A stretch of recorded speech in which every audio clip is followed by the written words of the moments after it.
Ici Abidjan Regard est disponible et téléchargeable gratuitement. Ici Abidjan Regard, c'est plus de photos, moins de tests, un contenu plus soft et mieux affiné. Ici Abidjan Regard, nous croisons tous les regards de ceux qui font Abidjan. Bonjour à tous. Les travaux d'aménagement de la baie de Cocody ont enfin démarré. Ce projet pharaonique devrait changer la face de la ville d'Abidjan d'ici quelques mois. Pour en parler, nous sommes allés à la rencontre du maître d'ouvrage de ce projet qui scelle encore une fois la bonne coopération entre le Royaume du Maroc et la Côte d'Ivoire. Saïd Zarou est le président du directoire de Marchika Med, l'agence marocaine d'aménagement de la lagune de Marchika. Mais avant d'écouter notre premier invité de l'économie, Saïd Zarou, je vous prie de regarder cette vidéo qui montre en 3 dimensions ce à quoi ressemblera la baie de Cocody dans quelques mois.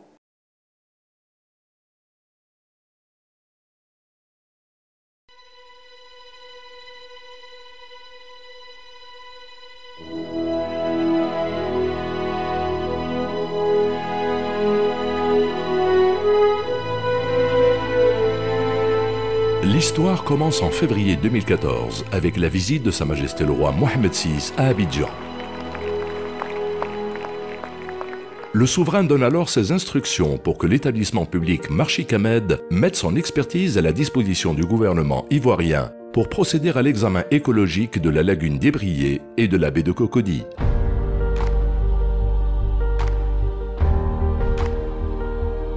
S'inscrivant dans la dynamique d'efficacité, de performance et de crédibilité exprimée par Sa Majesté le roi Mohamed VI dans son discours d'Abidjan, Marchika Med conçoit, dans un délai de 40 jours, un projet pour la sauvegarde et la valorisation de la baie de Cocody.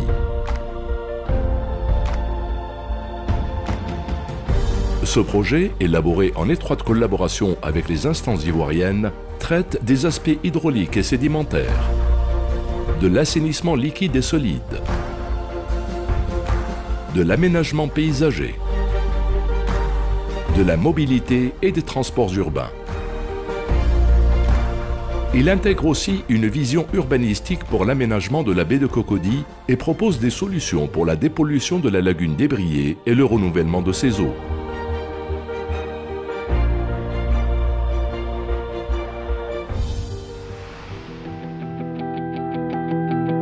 En janvier 2015, la visite officielle de son Excellence le président Alassane Ouattara à Marrakech donne un nouvel élan au projet.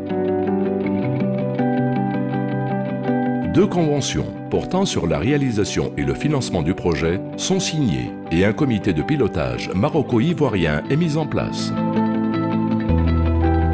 Dès sa constitution, le comité mixte se penche sur la finalisation des études techniques nécessaires au lancement opérationnel du projet.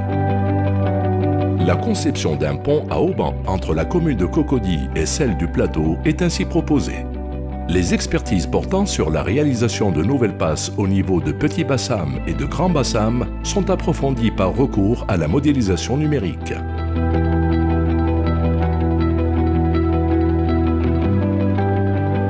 Une réflexion est également menée sur la préservation de l'île Boulet et l'ouverture à l'urbanisation du cordon littoral à l'ouest du canal de Vridi. Le développement de ce territoire de près de 6000 hectares pourrait faire l'objet d'une extension du partenariat maroco-ivoirien. Le comité mixte a chargé Marchika Med de l'assistance à maîtrise d'ouvrage pour veiller à la bonne exécution de toutes les phases du projet.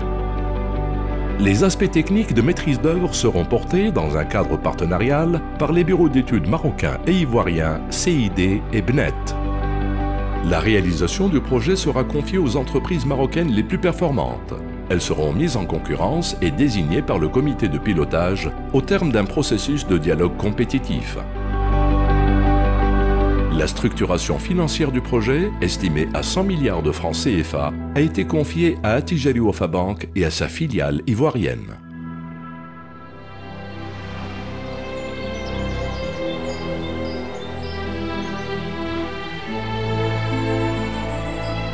Avec le projet de sauvegarde et de valorisation de la baie de Cocody, Abidjan écrit une nouvelle page de son avenir.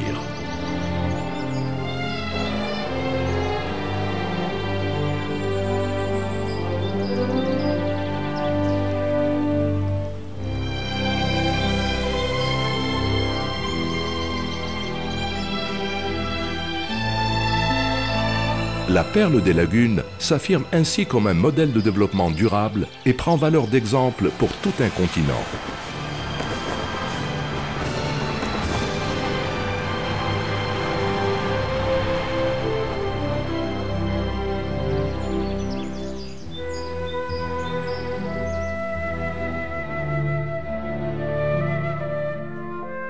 Au centre d'Abidjan, au cœur de la nation.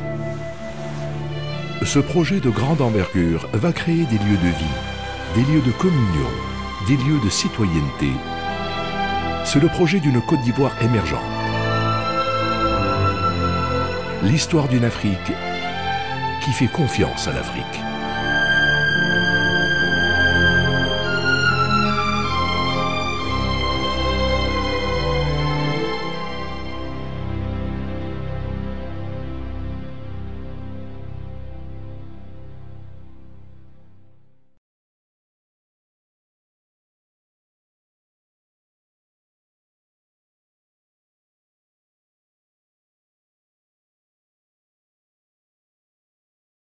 C'est l'agence pour l'aménagement du site de la lagune de Marchika.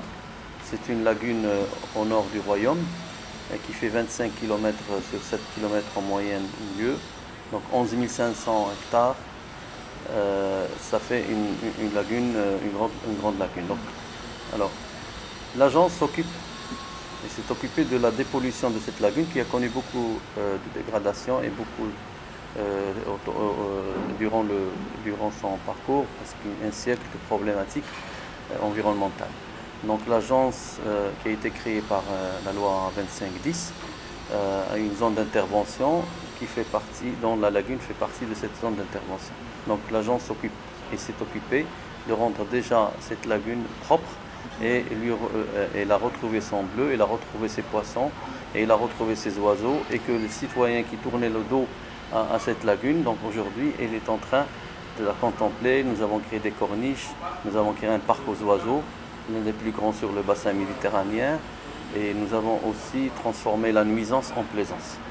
C'est ça ce que nous sommes. Donc en février 2014, Sa Majesté le Roi, que Dieu l'assiste, était en Côte d'Ivoire en visite officielle, et il a vu la problématique de la lagune des Briers et notamment de la baie de Cocody.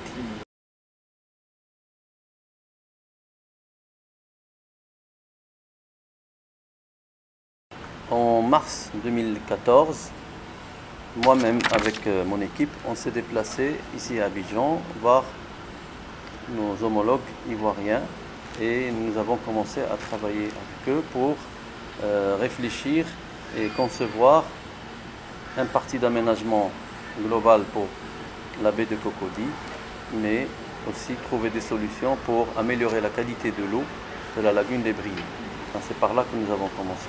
Et nous sommes donné une quarantaine de jours, et en 40 jours, nous sommes revenus au mois de mai, ça fait plus ou moins un an, avec une solution sur la baie de Cocody, et aussi des solutions à étudier en modèle mathématique pour les nouvelles ouvertures de la baie, les nouvelles ouvertures de la lagune des Briers qui devaient améliorer pour améliorer la qualité de l'eau.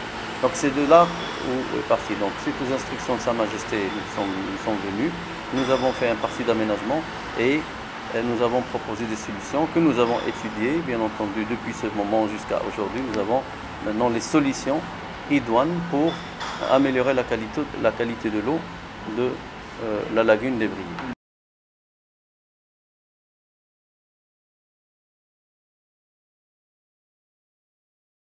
Les solutions, il y a une similitude entre les lagunes. Les lagunes se trouvent, et surtout les lagunes qui se trouvent près de la mer. Donc, la lagune de Marchika se trouve près de la Méditerranée, elle tend sur la mer Méditerranéenne, et la lagune des Briers, il donne sur l'océan Atlantique. Donc, il y a une similitude. C'est que les solutions que nous avons trouvées pour la lagune de Marchika, nous avons fait les mêmes études, les mêmes démarches, et nous avons trouvé deux solutions importantes que je cite. La première, c'est d'ouvrir le petit bassin. Et comme ça, il y a une communication entre l'océan Atlantique et la lagune au niveau d'Abidjan, près du port. Et la deuxième, c'est le grand bassin. Donc, comme vous savez, le grand Bassam était ouvert, et bon, quand il y a les crues, il s'ouvre, il se ferme, et dernièrement, depuis des années, il est fermé. Maintenant, il faut vraiment, ce que nous sommes venus donner, c'est des solutions pérennes. Il faut bien sûr des solutions avec le minimum de dragage pour entretenir ces ouvertures. Ces ouvertures sont très très importantes pour le renouvellement des eaux. Donc il faut les garder ouvertes, il faut les entretenir, et nous sommes venus avec des solutions.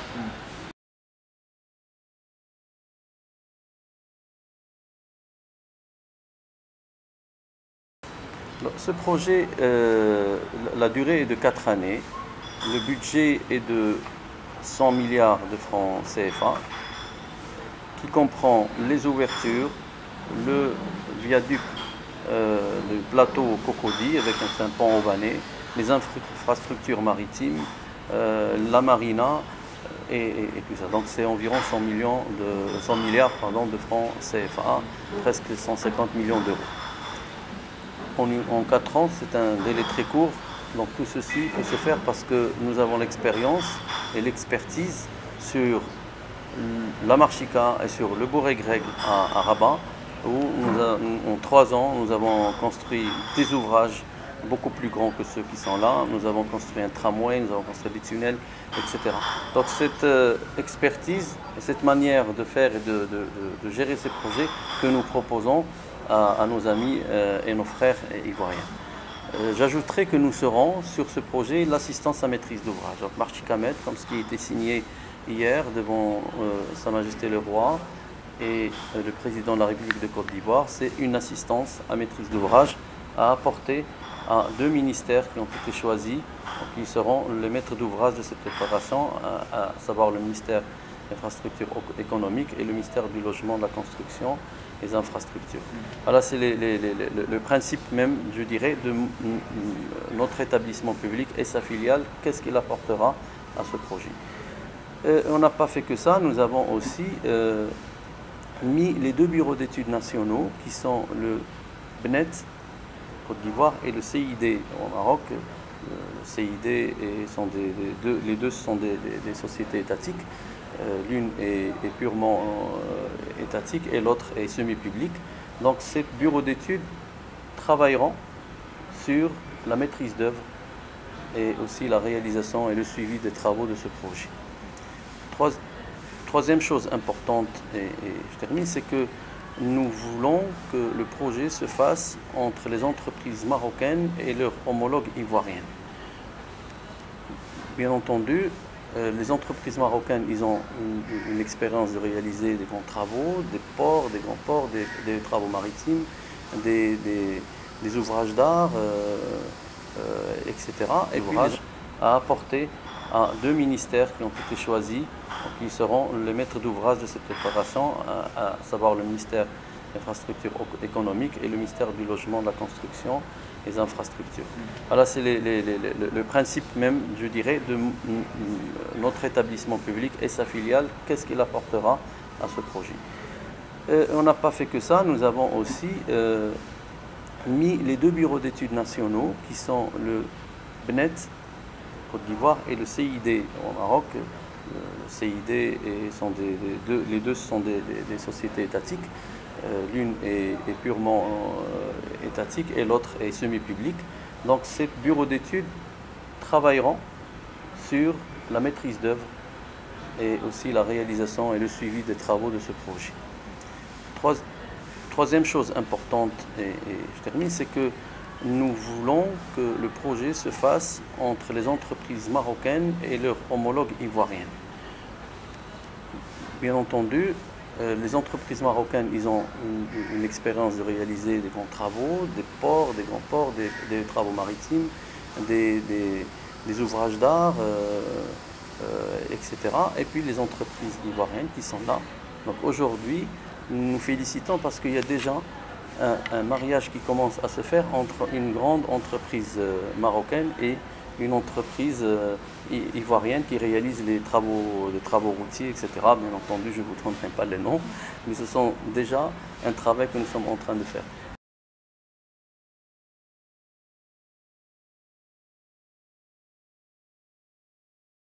le financement, comme vous le savez, la Tijari Wafa Bank, la banque qui vient faire la structuration du financement et qui elle-même met entre les mains du gouvernement de la Côte d'Ivoire un financement relais de 10 milliards de francs CFA pour continuer les études et démarrer les travaux préparatoires dans les 3 mois prochains. Et là, sa filiale ivoirienne aujourd'hui, et c'est les deux, donc c'est la Tijari Wafa Bank au niveau de Casablanca et sa filiale ivoirienne, et même 6 filiales qui sont au Sénégal, qui sont dans d'autres pays au niveau de l'Afrique et de l'Ouest, qui participent à cette levée de fonds. Et ça, c'est un modèle que nous voudrions développer au sein de tous les projets dont nous serons, et il y a encore beaucoup de projets qui vont venir. Bien sûr, il faudrait que je souligne que bien sûr toutes les études, c'est le Maroc qui les a financées. Et aujourd'hui, on se félicite que en un temps record, nous sommes prêts à démarrer les travaux. D'ailleurs, l'entreprise, donc quand on est venu, il y avait une entreprise adjudicataire suite à des financements des grandes banques étrangères et qui est en train déjà de nettoyer, de travailler. Donc on leur a donné nos plans et nous avons fait des réunions avec le ministère des Infrastructures économiques, avec cette entreprise pour qu'elle suive exactement les ouvrages que nous avons conçus. Et donc quand vous voyez aujourd'hui déjà, on voit le retour de l'eau déjà au niveau du carrefour de l'Indénié. Mais vous allez voir que lorsque les ouvertures seront faites, lorsque les dragages nécessaires seront faits, lorsque des digues qui ont été construites deviendront des ouvrages, parce que quand on construit une digue, on ferme la circulation de l'eau de part et d'autre. Et nous avons proposé des ouvertures sur certains passages qui ont été construits en digue.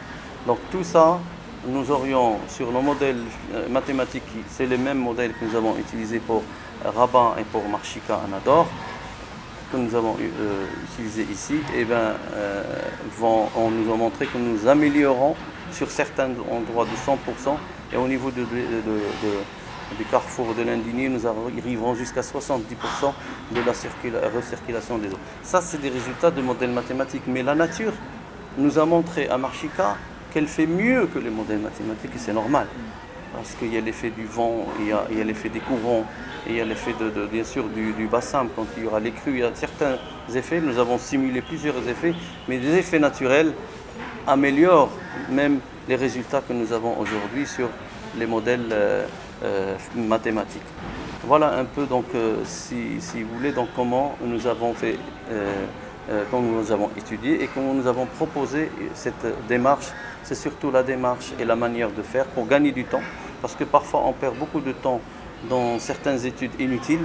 Donc nous sommes venus dire que voilà ce qu'il faut faire, voilà ce qu'il faut faire, voilà ce qu'il faut faire. C'est la grande transparence, et c'est suite à cette transparence que nous avons pu travailler au sein du comité de pilotage mixte, une grande transparence qui nous a fait avancer très rapidement.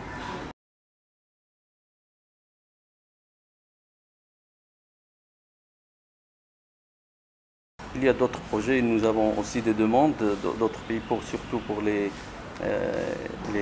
problèmes de dépollution, donc qui vont venir se concrétiser dans le futur, parce que le Maroc, comme vous le savez, il y a une grande avancée au niveau de l'hydraulique, des barrages, une grande avancée aujourd'hui des ports. Nous avons des grands ports, nous avons Tanger-Med, une grande expérience que nous voudrions aussi partager avec nos homologues et nos pays au sein de l'Afrique, donc tout le pays. Donc cette expérience d'un pays africain qui est le Maroc, avec d'autres pays qui veulent réaliser des ports, des barrages.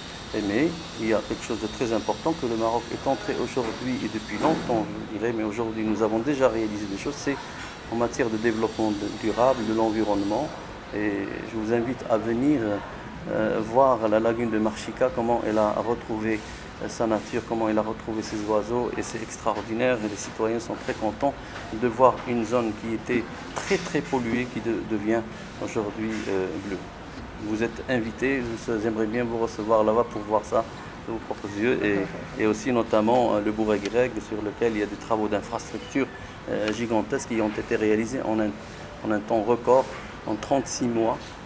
des travaux ont été réalisés, un pont, un tunnel, un tramway, et c'est quand même des travaux qui demandent une... C'est la fin de ce magazine. Le mois prochain, je recevrai l'un de nos meilleurs patrons dans le secteur de l'immobilier.